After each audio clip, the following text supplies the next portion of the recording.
Yahoo Sports checking in here on a Friday. Kevin IOLE, our lead boxing writer, is with us. I'm Steve Kof. As we get you ready for an HBO boxing weekend, we've got a guy who's on the comeback. Not like he fell very far, but he's upset. We'll get to that in a couple of minutes. But on the front end, you've got Gary Russell Jr., who, if things work out here like the next year or so, Kevin, it looks like he has the potential to be another one of those young stars. Gary Russell Jr., if you haven't seen him, you have to tune into HBO on Saturday night and watch this guy. I mean, you never know about prospects, and there, and I love prospects, and I subscribe to Baseball America, all the young prospects and what's going on, and more of them don't make it than do make it. So the same thing is true in boxing.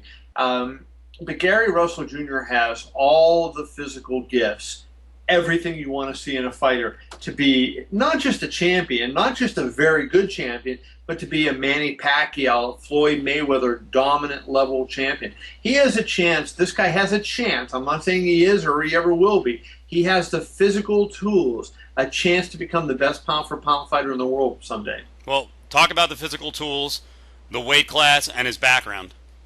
Gary is a '08 Olympian. He started boxing when he was 2 years old in Washington, D.C., believe it or not. So he's kind of like Tiger Woods. Tiger Woods picked up a golf club for the first time at 2. Gary Russell Jr. had boxing gloves on and really worked on it. And he's worked his entire life. He was a member of the '08 Olympic team. But one of the problems that he had is he made the team as a 119-pounder. And then after he made the team, he moved up to featherweight, thinking he could come back at the Olympics and cut the weight. And in Beijing in '08, as he was trying to lose the weight, he fainted, passed out, and did not get to fight. So he had to pull out of those games because he couldn't make the weight. He turned pro. The tool that everybody talks about, it's kind of like Steven Strasburg has the fastball. Bryce Power has that great home run swing, and I think in Gary Russell Jr.'s case, it's the hand speed. I mean, there may be nobody in boxing with the hand speed that Russell Jr. has. The guys that I think of off the top of my head with that lightning fast hand speed, Mayweather, of course, Yuriorkis, Gamboa, Pacquiao, of course, has very fast hands, but I think Mayweather and Gamboa, most people would say, are right up there. And this guy, Gary Russell Jr., in my mind at least, exceeds both of them in terms of pure hand speed. Wow. Just what those lower weights need, huh? Another star. I mean, the talent that is being amassed at the lower weights is sick. You think about, at featherweight, some of these guys are going to move up, but, you have Juan Manuel Lopez there, you have Yuriorkis Gamboa. You're going to very soon, he's a bantamweight now, but you're going to very soon have Nonino Donaire at that weight class. Gary Russell Jr.'s there. There's a couple other young guys that are looking good at featherweight. I think that weight class, 122, 126, 130, but really 126, you're going to see some, sensational fights. I think it's really going to be something else, Steve, in the next, 18 months to 24 months. I think it's going to be filled with action fight after action fight. So Gary Russell leads into an Andre Berto fight, and it kind of sounds like Berto is really bent and hurt about some of the reaction, which I'm not really sure why he would feel like, he's been over the last couple of months. He fought in an interesting fight. I mean, I don't think any less of him. That was a good fight against Victor Ortiz. These things happen. He's still a rising star, and he's still in the mix. Well, let me start by saying I think Andre Berto is a terrific fighter. He's a very fun fighter to watch. He every time out, whether he's fighting a world-class guy or just another fighter, he gives you a entertaining fight. So, Andre Berto, to me, is must-see TV. He's coming off a Fight of the Year candidate fight. If I had a bet right now, I would bet that fight would win. I don't think it's the Fight of the Year in my mind. It's up there. But I think that the average boxing writer is going to vote for that. And if nothing else comes up in the last 4 months of the year, I think that fight will win. It's the leader kind of going down the stretch to me. Berto is upset about a couple things. He's upset about criticism that he received in that fight, in the way he performed.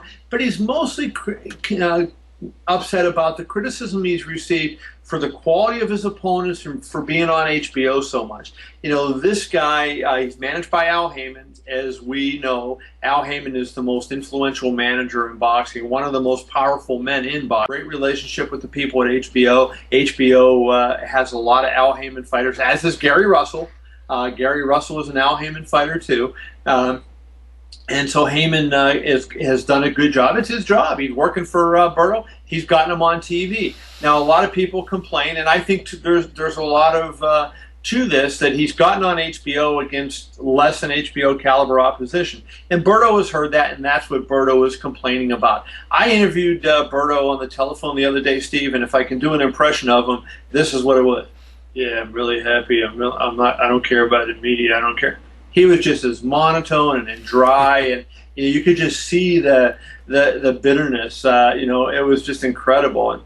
And I don't know if that's good or bad for him. I was going to ask you, does he channel that and turn it into a positive, or is he going to be a guy who kind of plays the victim and breaks mentally because people are criticizing him?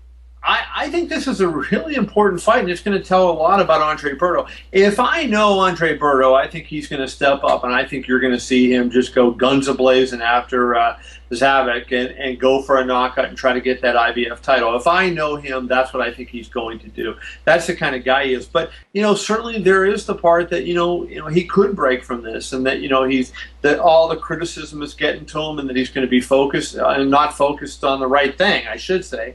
And worried about something other than the guy in front of him. And while Zavik is no threat to beat Mayweather or Pacquiao, he's a solid professional fighter. And if Andre Berto's not ready to fight, then he's got a problem on his hands. So I think that Berto is going to come through with flying colors. But there is a possibility. You look there and you say, hey, this guy could be bothered by this and not perform the way he normally does. So watch HBO tomorrow night. You got a good fight card with Russell and Berto heading things up. It becomes a busy month once again. We're going to start seeing some good fights here around boxing. Absolutely. Well, just a couple quick ones. You got on September 10th, Vitaly Klitschko against Tomas Adamek. I call Tomas Adamek the last great hope in the heavyweight division, because if Adamek cannot beat the Klitschko brother, then who will? So that fight should be interesting. It's sold out in Poland. Over 45,000 tickets have been sold there already in a soccer stadium. That same night, you got Gamboa, who I referenced earlier, fighting Daniel Ponce de Leon. Of course, on the 17th, Mayweather and Ortiz. So it really is a stacked night, stacked month. Good deal. Thanks, Kevin. We'll be watching this weekend. Cool weekend of boxing, and we'll be checking in often throughout the month right here on Yahoo. Thank you, Steve.